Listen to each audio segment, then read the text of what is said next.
we've got three lovely panelists. I'd like to introduce them right now, and they're going to come up to the stage and have a seat. First of all, Andréa Richardson. She is the Director of Multicultural and Diversity Relations at Hilton, and she serves as a liaison to diverse communities and helps champion multicultural initiatives for Hilton's global corporate affairs. Over the course of her career, Andréa has been named Out and Equal's Outstanding Champion, Black Enterprise Magazine's top female executive in advertising and marketing, and most recently, one of the 100 most influential persons of African descent in business and entrepreneurship, as proclaimed by the United Nations General Assembly. It's pretty impressive. Andréa earned her Bachelor of Arts from Pace University and an MBA with a specialisation in media management from Metropolitan College, New York. Prior to Hilton, she built 15 years of marketing expertise, including consulting and project management for clients within the education, hospitality, luxury retail, and technology verticals. Next, we have Bryan Herb. Bryan Herb is a travel expert, TV personality, and he's board chair of the excellent organisation that Tom mentioned, IGLTA. He is mostly here today to talk about being the owner of Zoom Vacations, a gay tour company based in the US. Bryan himself has been featured on TV by, I think, Travel Channel's show Vacation Challenge. In 2007, he was the South America gay travel expert for Bump, a gay and lesbian travel show, which I remember. He's been about everywhere in the world. I think you've been to every continent except for Antarctica. So he's a man that believes he can and should go everywhere. Next, Richard Jones. I'd like to invite him to come up. Richard is a fellow media person like I am. Spent most of his life in media and developing LGBT platforms within the media space. One of the reasons he's here today is because he speaks to a very special niche that is underserved in the LGBTQ community, and that is what we call the bear market. Bears are the gay male cousins of lesbians, I'll have you know. So I already feel a kinship with you. He is the face of Bear World Media. That is what the beard is about. And this media conglomeration has a fantastic website. It has a fantastic magazine. It has about 250,000 global readers per month. And you can also catch him at queer40.com, vacationermag.com, and recently gaymingemag.com. Is that how you say it? Minge? Gaming? Gaming mag. Oh, we're gaming. As in video games. Gamingmag.com. You're a bear who never leaves the house because you're with a computer console. I have to confess, I don't know much about gaming myself, but my business partner in London knows all about it. So if you've got any gaming questions, I'll send you to him. I love it. All right, I'm going to take a seat here. So there you go. Three really diverse people. So this panel today is about who is the LGBT customer. And we had this wonderful snapshot from Tom, which I think probably freaked you all out because you didn't think it was going to be as diverse as it is. You've got all these groups you need to worry about now. You've got, I don't think we mentioned the bisexuals, but they're going to come up, I hope. Lesbians, gay men, people of colour, transgender people, bisexual people, and often some of those people are all connected to each other or more than one thing. So where do we start? The customer today is not just something, LGBTQ, slap a rainbow flag on it. That's not going to get you to break into our community and get a customer for life. So I want to ask each of you, I'll start with you, Andréa. What does your LGBTQ customer at Hilton look like, and who are they, and how did you discover who they are? Yeah, so Tom happens to be a partner of ours, so we've kept our finger on the pulse of that data that he shared with us. I do know that in marketing, people always want to put folks in a box and create these customer personas, but the LGBTQI plus customer is so multidimensional. So a lot of the work that we do has to be hyper-matrixed. It's not just, doing one activation at World Pride or New York City Pride, and that's our LGBTQ effort for the year. Even for Hilton, a lot of the work that we do is very advocacy-based. So we're doing government affairs work that's not even marketing work, but more so global corporate affairs work on the background. I would say from a marketing perspective, you definitely will see us showing up at relevant Pride parades. You'll also see us partnering with media organizations like yourselves and Out Magazine, et cetera. But I would say most of the work that we're doing affects things like making sure that we're having courageous conversations with our team members so that they know how to engage and interact with the customer. I find that oftentimes companies want to market to these folks, but they don't want to essentially have a relationship with them, right? And I think in order to be able to have the relationship and not just want their money, you need to understand them. And so that's why I'm grateful for our godfather, Tom, that keeps the fresh, updated, accurate information coming so that companies like Hilton and folks like myself can have that type of relationship with the LGBTQ customer. Can I just ask you, when did Hilton decide to get into that space, and do you know why? So we started on this journey about 10 years ago, but we started with our team members. We started on the inside out. I joined the company about 5 years ago as the first person in this role doing marketing, right? So 5 years before I got there, we started to deal with our system and help people understand, one, you can come to work and be your authentic self, number one. And then also, really building the values of the company that says, you know what? Not only do we want you to come and be an employee as your authentic self, we also want you to be able to serve authentic guests in an authentic way that makes them feel welcoming. And then I joined the company in 2014, and that's when we started on the track of the marketing aspect of it. But we had some times where we were really just doing our research and understanding. So we've been on this particular journey from a marketing perspective about 5 years, but overall about 10 years. Just really understanding the customer and the whole person. Great. And Bryan, with Zoom Vacation, is it me stating the obvious to say that your LGBTQ customer is basically gay men or somebody else? It's mostly gay men. But first of all, the crowd is so attractive. I don't want to waste this opportunity to get a photo of everybody. So you guys just smile for me. Work it. Loving this. You guys just owned that. So Zoom Vacations is a luxury LGBT tour company, but our clients are mostly gay men between the ages of 40 and 60. When we started our company, it was kind of interesting. We used to really do a lot of outreach to lesbians as well, and they pretty much never really came on our tours. We stopped reaching out to lesbians in our marketing, and then more lesbians started coming on our trips, which is, I have my own theories about that. But so most of our clients are pretty affluent gay men between 40 and 60. Do you think it's because lesbians historically haven't really mixed with gay men that when we travel we want different things, as Tom said? I think that's part of it, but I also think that some lesbians, quite honestly, maybe some don't feel as comfortable traveling with other lesbians, and they want to travel with a group of gay men because they almost feel like they're going to be less judged, perhaps. I think in the same way that there's a lot of fitness magazines, even though they know that most of their audience is gay men, they're not going to market to gay men because if they do, they know that that'll turn off gay men. And I kind of think that's how we ironically have attracted more lesbians. And the other weird thing is our tours are always better when we have lesbians on them. Like it's always, I think the more... life is better when you have a lesbian. Let it be said here today, life is better with a lesbian in the picture. So, yeah. So Richard, tell us about Bear Empire. I want to know all about it. Tell us about the bears. Well, I mean, I don't know whether everyone's familiar with bears, but a bear is a gay man with a beard who's a bit chunky and can be a bit older. But there are now female bears. So it is broadening out to be much more representative. There are female bear title holders. So it's very broad. But my work as Bear World Magazine was very much, started with me as I discovered that I kind of was a bear and became happier with myself, not trying to be thin and young, because that, was difficult. It was, I'm sorry, but it was. But finally, ironically, once I decided I was a bear and got happy, I lost what weight. A relief. I lost weight, weirdly, but there we go. Our audience is 18 to 99. It's people who are thin, people who are big, people who are of different ethnicities, from different countries. It's very much a global audience who are not seen. That's kind of why Bear World exists. You know, we were not seen in traditional LGBT media when I started. I mean, it's changing all the time, which is great.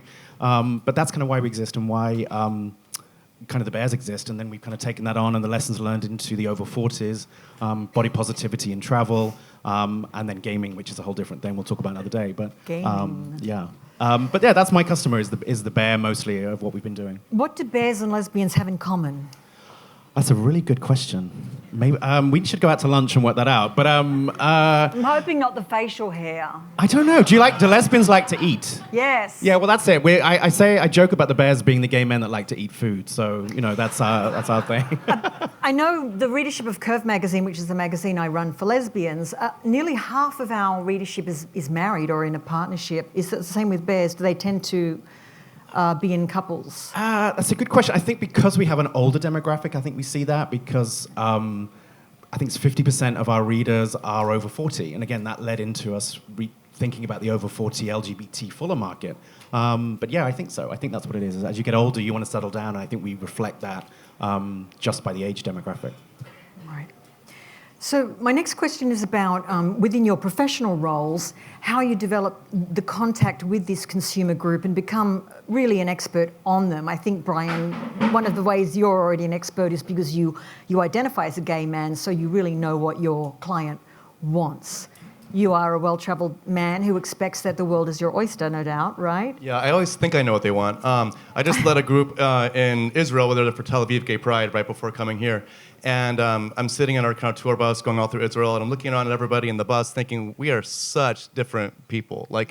So it can be really challenging. Everyone has their own thing that they like, of course, just like with anything. But I know what background of Zoom Vacations is, after September 11th, my business partner, Joel Cabrera, and I decided that life is too short to not do what you love doing.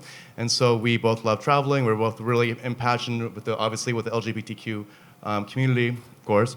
And so we started Zoom Vacations as a reflection of that. So it's really an aspirational brand. Would you describe it as that? I would say it's aspirational, yeah. And we're really trying to create a sense of community through that at the same time. Right. With Andréa, you've got a different take, though. Yeah. You're an ally who's come to this diversity mission with a different perspective. Do you want to tell us about that? Yeah, absolutely. So it's a fun fact, and it's an interesting journey for me. So my first boss was a lady bear. And so she later became a friend of mine, and I sort of permeated like her social scene and her friends, et cetera. And I started to learn more about the things that they like, and also to learn about how they were being treated. So if you take it back even more, maybe about 30 years or so, I've always had a passion for advocating for people. So the person that got picked on in school, or the nerd on the chess team that everyone wanted to bully.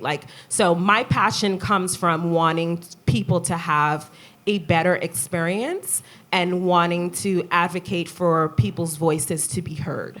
And I didn't even know that this job was a thing until about 10 years ago. I didn't know that you could have a job advocating for people and have diversity in your title, but it just became more of a thing that I gravitated towards. So I worked at Advertising Age back when, magazines were at their highest. Mm-hmm. And during that time, we would do research projects about various consumer groups, like the Hispanic segment, the LGBT segment, and I always gravitated to those types of projects, even though that really wasn't my job. I worked in circulation, right? So I would raise my hand for stuff just to learn more.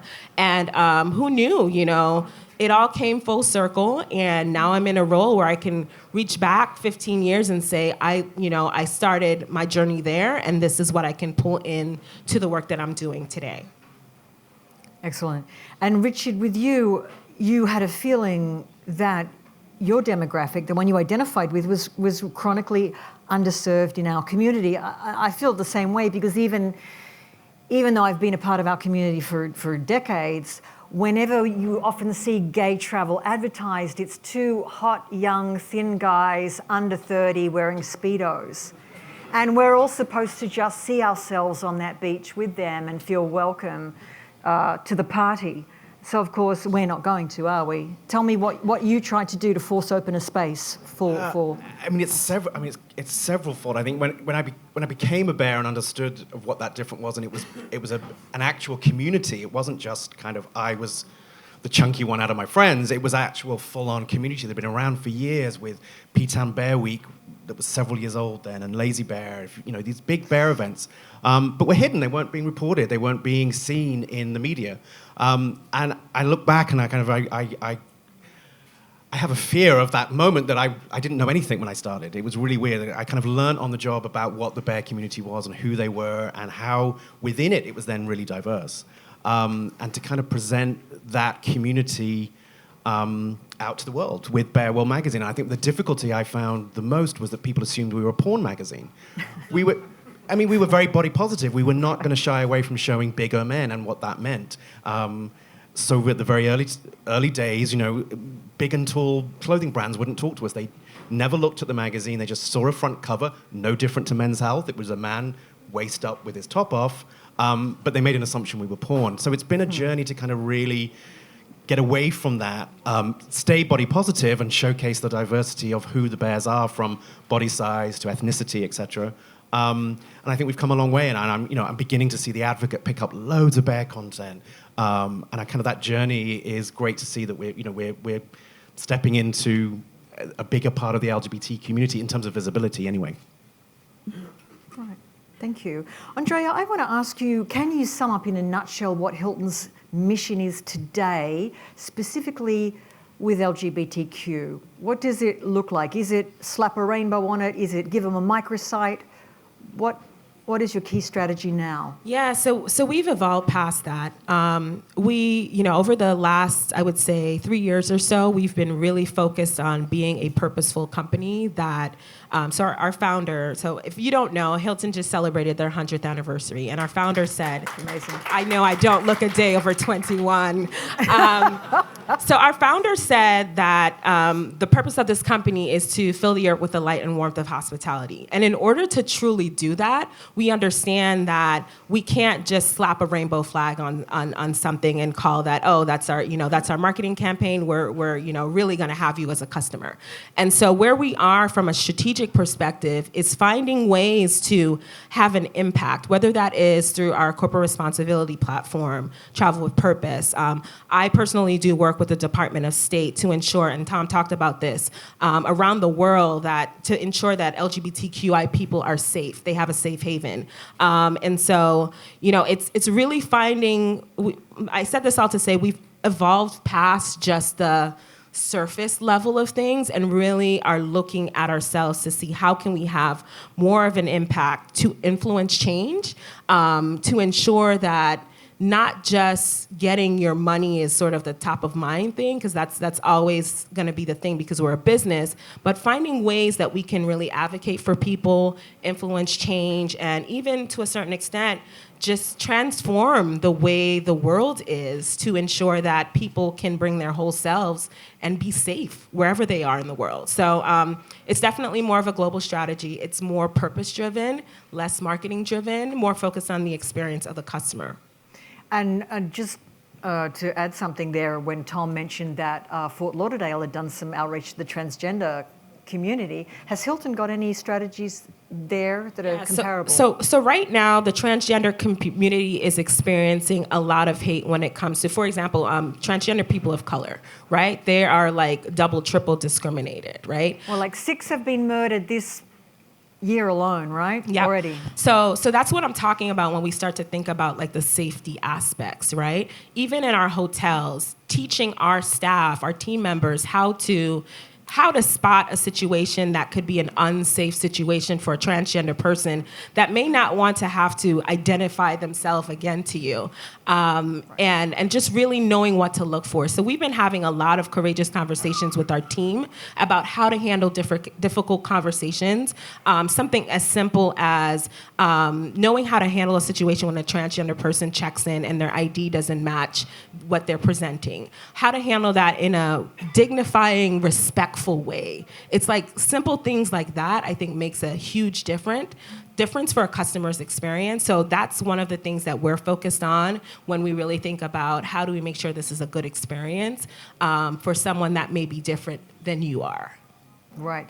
And Bryan, with the recent changes in our community, such as more labels of identification, what Facebook has 52 or something now, do you feel that your mission at Zoom has changed or broadened in any way? It's just kind of fortified and strengthened our initial mission. Our initial mission was that we really wanted to always be as inclusive a company as possible. Our first mission statement was something about, I don't remember exactly what it said, but it was very much about being open to our straight allies as well. So pretty much, if you're just not an asshole, you could join a Zoom vacation. You can quote me on that. That'll be it. I kind of want to change it just because if you're not an asshole, come along. But yeah, we always try to imbue a sense of camaraderie in our trips. We want people to feel safe, and we're also trying to, at the same time, give people a sense of inspiration. We want people to come away feeling inspired.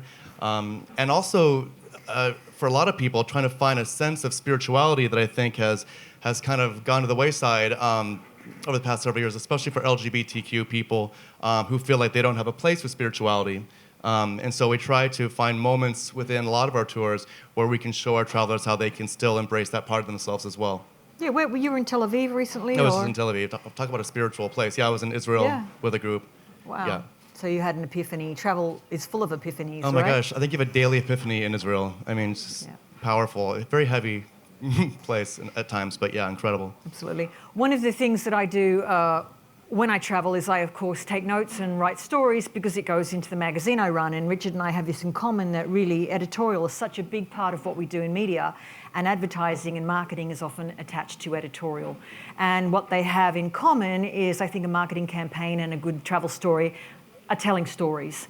And they're telling stories in a, I want to say, a positive, aspirational, idealized way. But we also have to be truthful, I think. And I want to know, what kind of editorial, Richard, does your media company pitch to your readership?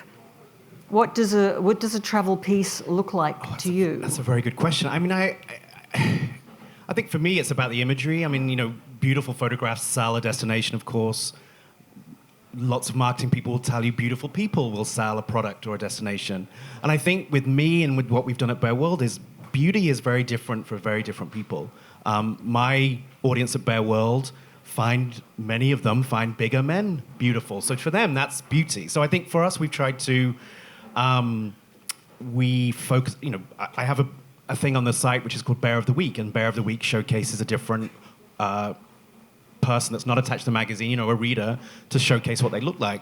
And then within the editorial, just to pull it back from there because I digressed, with what we do, if there are images of, men with beards, we'll show that. If there are images with men who are bears, we'll show that for Bear World. What we're doing with Queer 40 and Vacationer Mag is then thinking about what does beyond men and the kind of those demographics look like. With Vacationer Mag, we are trying very hard not to focus on the person. We will never tell you that you need to lose 20 pounds to go to the beach. We'll never do a swimsuit kind of profile because that's all about body image. We think every one of you right now is beach body ready. Don't let anybody tell you that you're not. Get a swimsuit, go to the beach, have a great time. And I think that's what we try and do. Same for the over 40s. The over 40 LGBT community, which we focus on at Queer 40, still parties, still goes out, still spends money. They may do it differently to when they were 20, but they're valid and they're missing in the LGBT message. And that's kind of my goal, is to kind of shine lights on all of those that don't feel part of the LGBT image as perceived today. So that's my goal. Does that answer the question?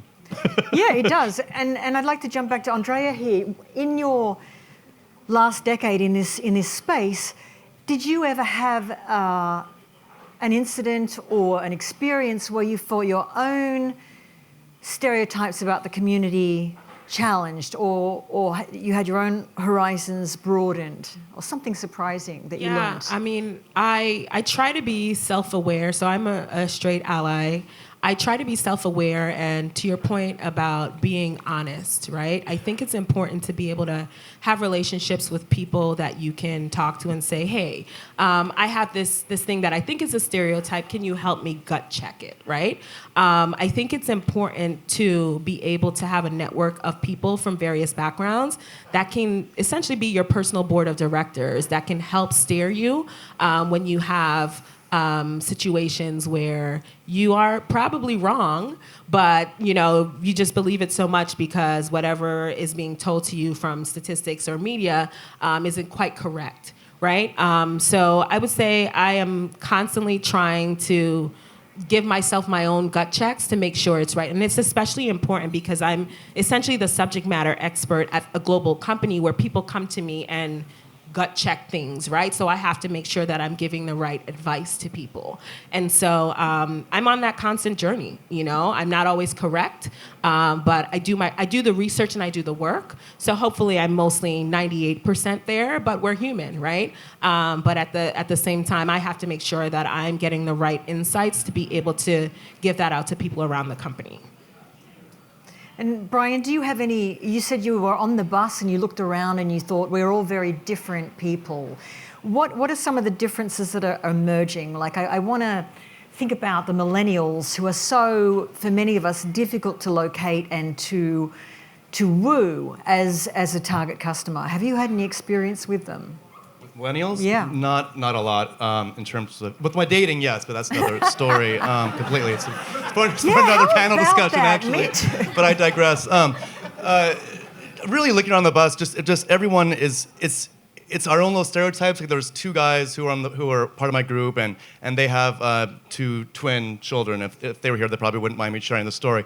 But I guess I had an idea of two dads with kids, and how I guess I had kind of a conservative notion of that, and that they would be a certain, probably in bed by 9 and, whatever. No, as it turns out. I saw some stuff in Israel at those parties. But that was interesting. Just their desire just to go out and play hard and stuff was really kind of interesting to me. And also just there's a lot of differences just based on where people are from in the world too, and that we kind of I think we all lump each other into this LGBTQ thing, and we're supposed to all kind of be a certain way because we're that thing. But within that, just like I always say that like my friends, my straight friends who have children, probably have more in common with my gay friends who have children, right, than otherwise. I just think that that's more of a connection than as if you're gay or straight.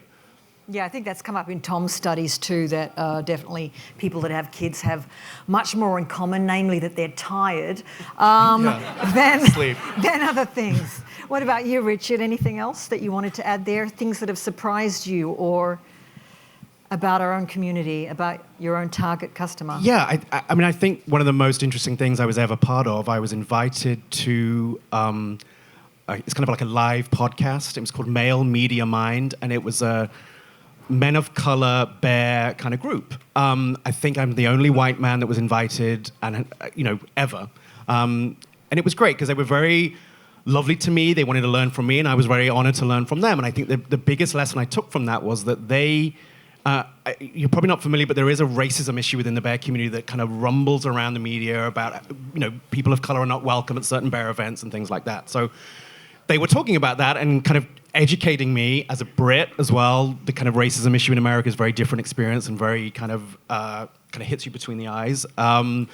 So that was, the lessons learned there were fantastic. But what they said to me was, we don't think every bear event is racist, but we can only go to so many, we can't go to every one, so we have to make a judgment. And the judgment would be if you're using white bears on the poster and in the marketing, we're not saying it's racist, but it might be, because we're not seeing ourselves. If there's a poster with a black bear on it and in the marketing, that's the one we get. Well, that we know we're definitely welcome at that one. I'll make sure that's on the short list.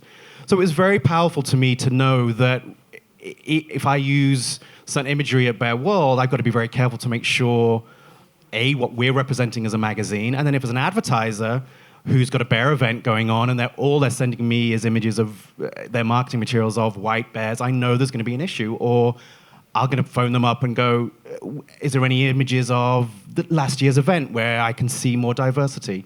And I think that, they wouldn't, those men on that panel were great at educating me. And I think it's the biggest lesson I've learned in my career is that the image really does matter. And when people have choices, they can't go to everything. So they're going to make a choice on the few they can go to. And it's a very quick checklist of what they think they can go to. And I forgive me if I haven't explained that very well, but for me, it's been my biggest lesson in marketing. Right, and I think I can add something to that too. When I took over Curve, it was a magazine from San Francisco that I have to say was quite white, or that's how it felt to me. And when I did one of the first reader surveys for the magazine to get a good grip on who exactly were our readers, how old were they, what were their cultural backgrounds, I found out that nearly 38 to 40% of our readership identified as women of colour. So that made it very easy for me. When I came to choose imagery or editorial, I had a benchmark in my mind that about 40% of it had to be featuring women of colour, some women of colour, whether they're African American, Latina, Asian, it had to be. And this is a basic choice I had to make because you cannot just assume that people are going to see an image or read a story and automatically project themselves into it if they don't literally see themselves there. They cannot assume that they're welcome. They need a clear invitation. And you can never, the one thing I've learned, you can never be too obvious. You can never state that welcome too clearly. So if you want people of colour, you need to ask them. And if I can just add, yes, absolutely people wants to see themselves represented, right? But unfortunately, a lot of times when you are the one that's always represented, it doesn't appear to you. That's why it's important to have diversity of thought and to have people that are different from you around you to help you see the things that might be your blind spots. And like I said, we're all human, but I think the points that we bring up about representation is so critical. And I think sometimes it gets glossed over for sure. I want to ask you what our community has come such a far way, and some of the things Tom showed us, it's kind of mind-boggling how many subsets of our community we have beyond just the LGBTQ. What do you think, though, is still the leading misconception today about our culture and our community? I think the biggest misconception is that as an LGBTQ person that we are experts in everything L, in everything G, in everything BTQ. It's just, I think that one thing I know when Elon's in the audience and I think George Cronchill's here, we were all on the board of the International Gay and Lesbian Travel Association together, and when transgender issues would come up in conversation at the board meetings, it was really glaringly apparent that we had no clue. Like, we were completely out to lunch on a lot of their issues.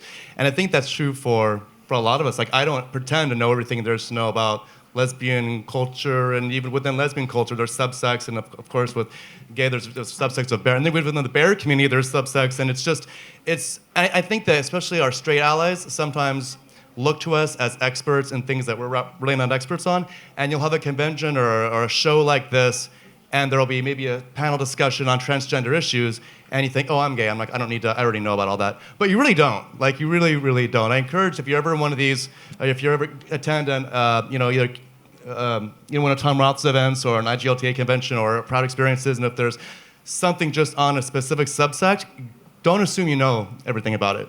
Right. Absolutely, and that's like, you're the one black person, you know everything about black people, right? It happens so often. It happens so often. But I have one for you, right? LGBTQ people are rich, so let's only market our luxury hotels to them. Like, I see that and hear that still all the time, and there are just so many socioeconomic factors. It also depends on where they are in the world, and it's just much more matrix than people want to take the time to understand that it is. And so, that's still a part of my journey. Right, know? a lot of lesbians earn, because they're women, they earn 10 or 12% less than men. So we have a big readership of women, black and white women in the South, with families that earn a lot less than any of us, but they still go on vacation and they still have money to spend, and you still want their money. You just need to know how to get to them, and they're the most loyal customers. What about you? Yeah, I think echoing what everyone said is, like, everybody else has money. It isn't just the wealthy white gay men that buy cars and luxury holidays. There's money to be spent everywhere. I have an anecdote that isn't it's kind of travel related. My husband works for a company that sells clothing for plus size people. The most famous plus-size female model right now is Ashley Graham. When they used her on a campaign on the front of Sports Illustrated, that swimsuit sold out. Now, she isn't the biggest woman in the world. She isn't the biggest plus-size model, but she's the most famous. And in the fashion world, she's big, because fashion, you have to be like this to be a model. So everybody beyond that is big. But what I want to say is it wasn't an expensive swimsuit. It wasn't luxury. It was affordable. And it fit well. It was made well. And they showcased it in a marketing campaign on Sports Illustrated brilliantly. Again, I just want to say, it's sold out. Right. People have money. People will spend if they feel welcome, if they see themselves. They will come to your brand. Yeah. And you don't have to show everybody, but even a step towards those different demographics in some way will help make different people feel welcome. That's my take anyway. No, it's great. I think we have some time for some questions. I would like to throw it open to the floor and invite you to ask specific questions to any of the panelists, including me right now. We got some mics out there, or? You have questions, I know it. You must. Do we have mics? Oh, Billy. Thank you. Hi, Billy Culver from, hospitable me. Andrea, I kind of have a question about your hair. Roundabout. So your photo shows very, typical executive look, and today you're in natural hair. And our city, New York City, actually passed a law recently that requires employers to allow people to wear their natural hair no matter what job they're in. We do a lot of training around what happens when people show up at front desks. And I know within the LGBTQ plus community, and particularly the T, the Q, and all of the identities represented by I, most front desk hotel people have not experienced the diversity of customers who appear at the hotel. And I'm wondering specifically what Hilton does and how Hilton helps educate and sensitize the people who are actually facing consumers and looking at people who they may not know what gender they are, or look at them and they don't fit the profile of what they expect a business traveler to look like. So that's a great question, and I am a walking case study right now. I'm literally testing everyone's biases, even at my own company. So funny, when I did my hair like this, my mom, so I'm usually like I'm usually like that, right? But I'm obviously much more multidimensional, kind of like my skirt, right? But I'm literally doing that on purpose to test everyone's biases, because I've shared this with our chief customer officer. When I show up at the desk with my hair curly, I get treated differently. Wow. And so there's still so much work for us to do.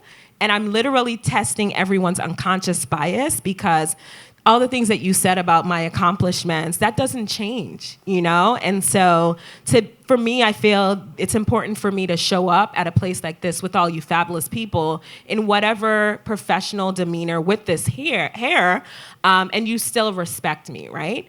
And so we are literally going through situations like that all the time, because the diversity of our guests doesn't always reflect the diversity of the people that we have at the front desk, because they usually look more like that than they do like me. But I feel that it's also important for me to be authentically whatever I choose to be today, because someone is watching that within our company, and hopefully that'll give them a feeling of empowerment to be their true self and bring their true self to work. And so I hope that answers your question, but in a nutshell, we're constantly on that journey. Because there are a lot of conversations that still need to be had, especially in the hospitality world. Not just at our company, but in the retail world, when I show up at Louis Vuitton with this hair in like some jeans, please don't prejudge me based on what you see. Get to know me. Right. So hopefully that helps answer your question. We have one question. That's all we have time for. If anyone has one more, a quick one. Yes, sure. Bryan. If you were... Oh, thank you. This accent comes from Paris. I can translate afterwards. Bryan, if you were Dorchester collection...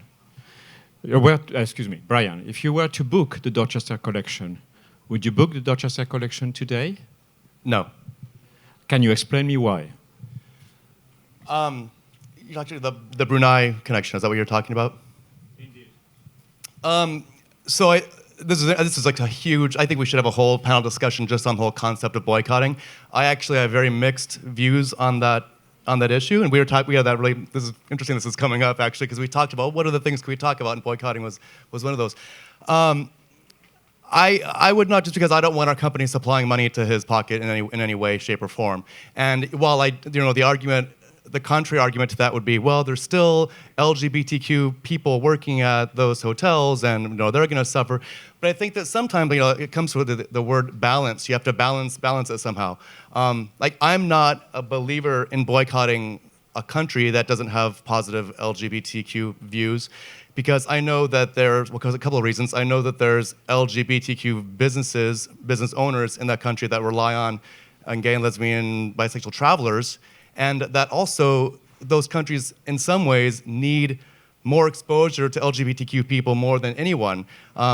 When I went to a college called Pacific Lutheran University, super conservative university in Tacoma, Washington, and I came out on campus, and I just know from my own experience that was so powerful because all these people who were in that campus thought they knew no one who was gay, and I had run for student body president, blah blah blah, so everyone knew who I was kind of. And then when I came out, suddenly they had a face to go along with it.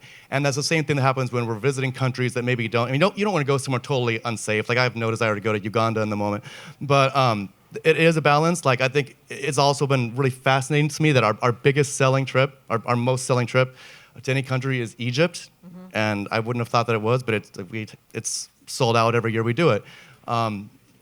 But being able to boycott a specific hotel property like that, where the money is going right into his pocket and he's the one who's doing this, is a little easier for me to grapple with in my own mind.